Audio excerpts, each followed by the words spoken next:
Okay, I think we are live here. Just wait till it really gets going with Facebook. Wonderful. Welcome. My name is Kirsten Foss. I am the lead spa business strategist here at Kirsten Foss Coaching. And today the topic has to do with spa leadership. Now, if you are a solo esthetician, please listen in because you're not off the hook for this. In fact, it may be one of these trainings that you finally kind of put some pieces together. You connect the dots in terms of why is my business growth not really growing? Now, at the time of this recording, we are a year into the pandemic, and of course, many of us in the spa industry are in recovery mode, basically, because some of you have had extended shutdowns. Some of you are still closed. I know that in Canada, Ontario has quite a few shutdowns. So, there are other aspects of why your business isn't growing. However, there are some leadership traits that are what I feel are kind of hidden growth destructors, which is why I want to bring this up, because I see these three particular traits come up repeatedly in the spa industry.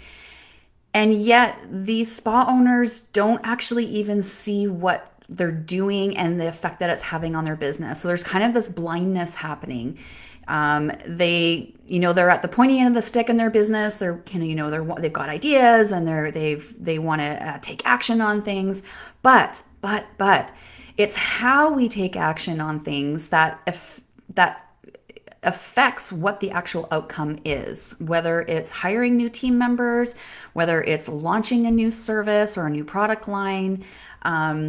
There's all sorts of aspects, whether you're team or solo, that your leadership absolutely is it's the leader of the show, if you will.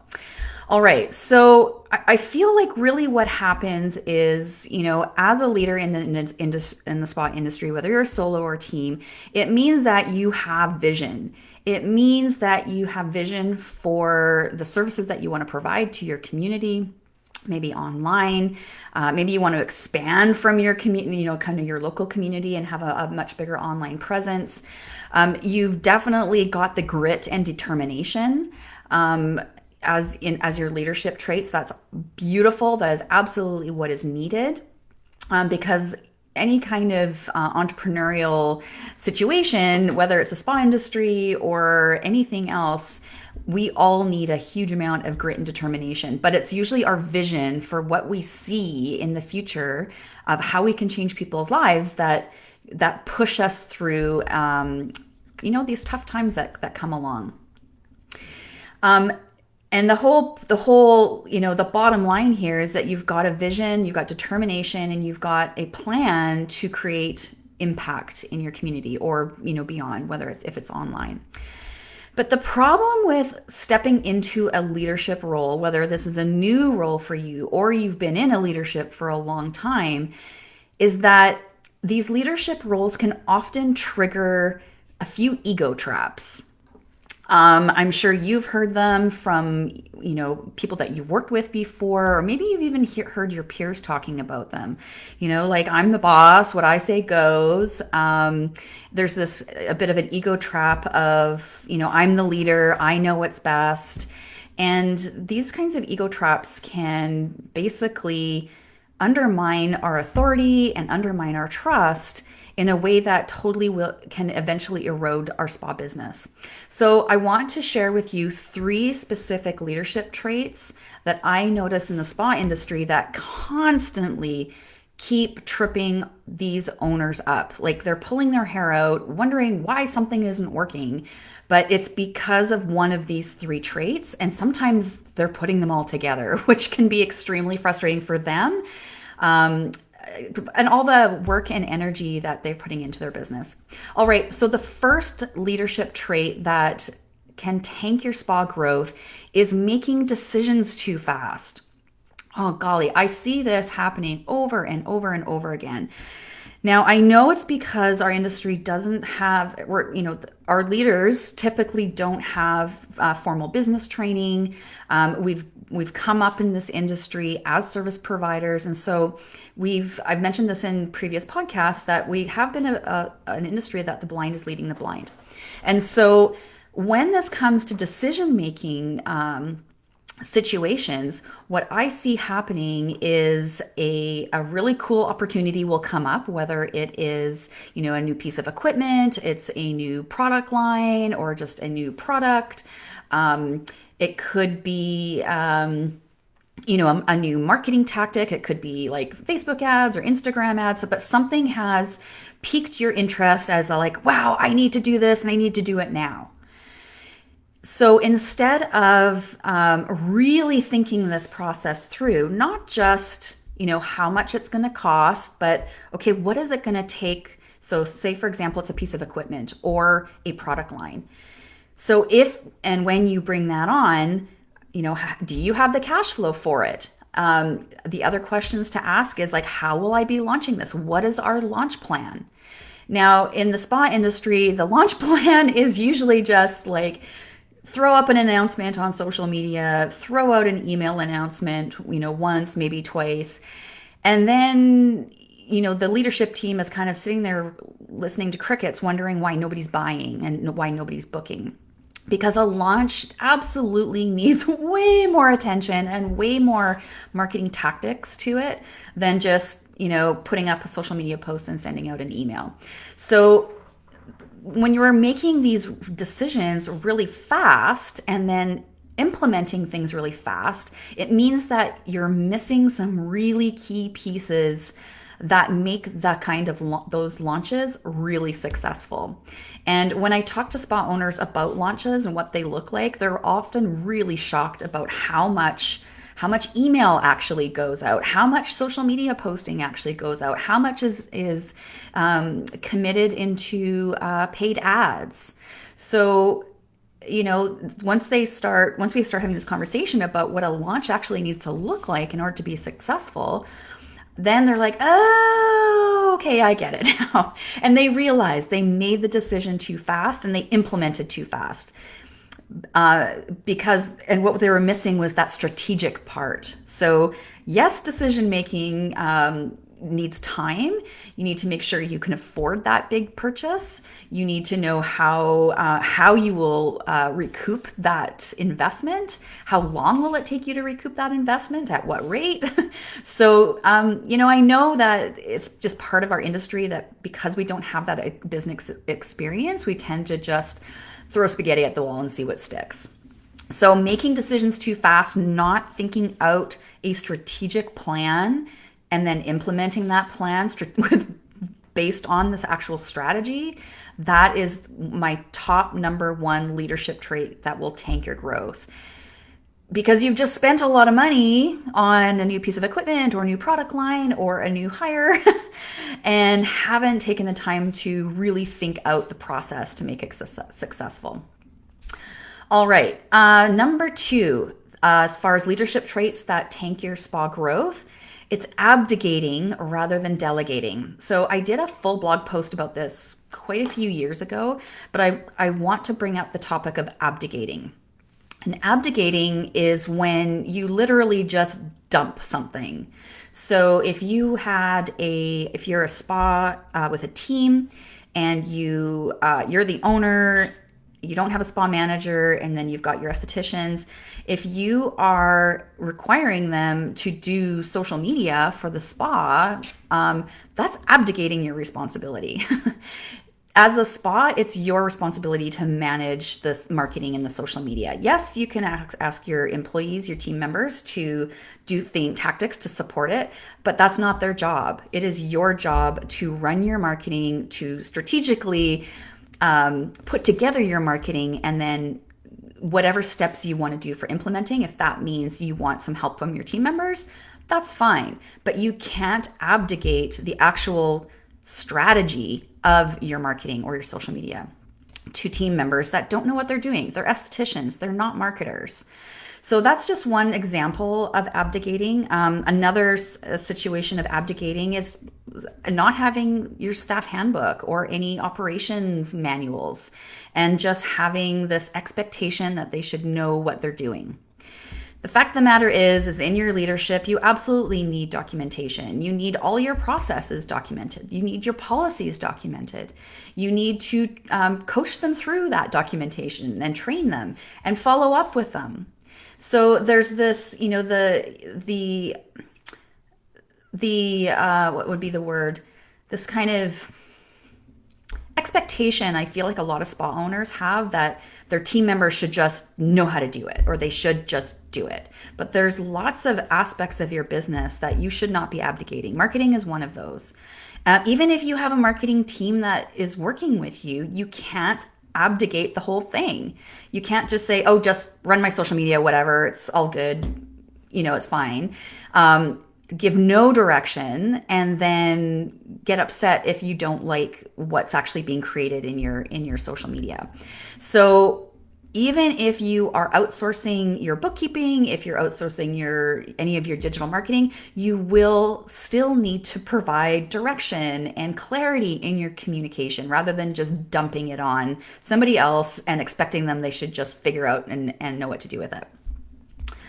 All right. Well, and I wanted to add one more little piece of that. A good friend of mine, she mentioned that, and this had to do with marketing, is that if it's garbage in, it's garbage out. So if you're not being super clear to your marketing team or to your bookkeeping team about what you need, then it's going to be unclear, and they're going to have to try to figure it out for themselves based on your kind of the confusion of what it is. So just remember that if it's garbage in, you're going to get garbage out. It's the same with skincare results, right? If a client's going to use crummy skincare, they're going to get crummy results. So think about this when it comes to your leadership: garbage in, garbage out. Are you putting garbage in and expecting like roses to come out? That is what that little quote means. Okay, the third leadership trait that I find spa owners struggle with is the do as I say, not as I do. Now, if anybody is a parent as well as a spa owner, you know how similar it is in terms of having a team.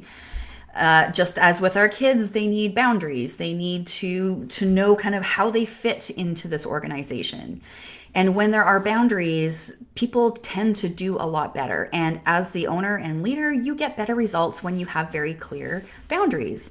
And so your boundaries are based on like your staff policies, your handbook, your operations manual, how you're communicating to your team members. Now, the whole do as I say, not as I do is, are you expecting your team to behave a certain way? And you're not. So examples are, you don't want your team on their phones during work hours, but maybe you are on your phone a lot. And perhaps you're on your phone because it has to do with work, but you need to make sure that is, that's the optics of it. If you're on your phone a lot, on the floor, and you are telling your team members not to do that, you need to be aware of the do as I say, not as I do. Okay. This is the same with, there's so many examples of do as I say, not as I do. I don't think I really need to get into it, but the key piece of this is be aware of what you are doing and what you are saying. Do they match up? Are you asking your team members to behave a certain way when you're not following the same direction? So really, again, this goes back to what I was saying at the very beginning, is that these leadership traits erode trust and they erode authority. And if you are to be a leader in your business, a leader to your clients, a leader to your team, a leader in your community, you absolutely need trust and authority. Otherwise, your business will slowly just start disintegrating. All right. Now, normally spa businesses come to me when they're kind of in this hot mess of leadership fumbles along the way and habits that became kind of ingrained and started eroding their business growth. And we can absolutely do things to turn things, or we can take tactics and turn them around. But the biggest piece of this is self-awareness.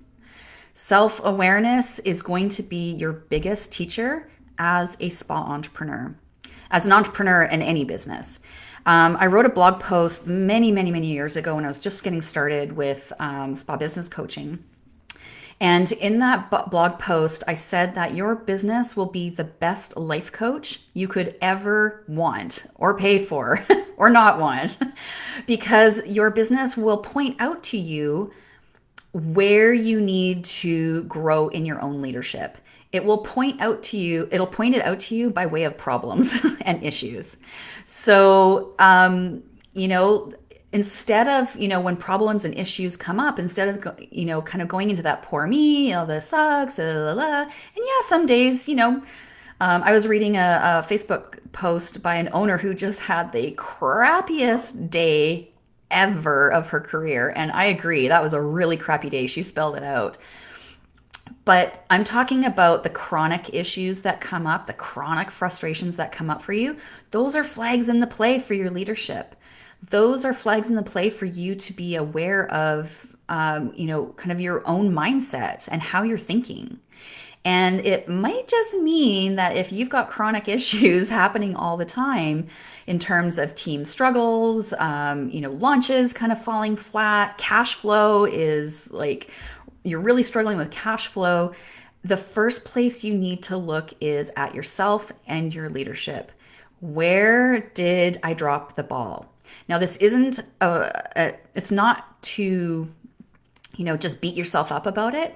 It's about just being self-aware. Where did I drop the ball on this? Where in the process can I improve? Maybe, when I'm making decisions about purchasing big products or pieces of equipment, is there a process that I can kind of implement for myself to save myself from myself?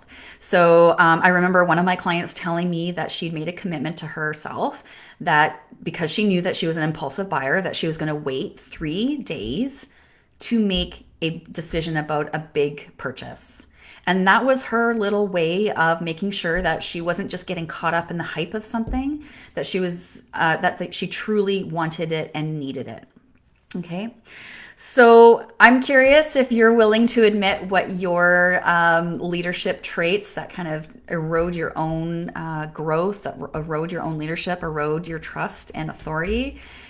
This is personal work within the business, but I'm going to tell you for sure, I know this for sure, when you do the kind of personal work that I'm talking about, like where did I drop the ball in my own leadership? Am I, pulling the do as I say, not as I do? Oops. Oh, okay. It's okay. We're human. We can apologize to our team and say, hey, you know what, gang? I totally recognize that I've been doing a lot of do as I say, not as I do, and that's not okay. And I am making a commitment to catch myself on that and to actively work on it. So, you know what? We're human. We make mistakes, but the point is to make sure that we're learning from our mistakes and not keep repeating the same ones over and over again, because those are incredibly painful. Nicole, you're saying rushing launches for sure. Holy smokes. Yeah. It's such the more I learn and the more my team and I learn about launches, it is incredibly detailed. I think most spa owners would be really shocked as far as how much work actually needs to go into a launch. I mean, even in our social media management service, when new clients are onboarding with us, they're always shocked at how much work there actually is. They knew it was a lot of work because they felt like it was a lot of work. But when there's actually a system and a process to make sure things are running smoothly, that there's clear communication, that the outcomes and deliverables are what is expected, we absolutely need to make sure that we are looking at ourselves first in our leadership and how we can improve them. That is it for today's Spa Business Mastery podcast. I would love for you to share your own struggles if you feel brave enough to share. You can join me in my Facebook group, Spa Business Mastery. And if you're watching on YouTube, you can leave a comment in right below the video and let me know. All right, that's it for me for the Spa Business Mastery podcast, and we'll see you next time.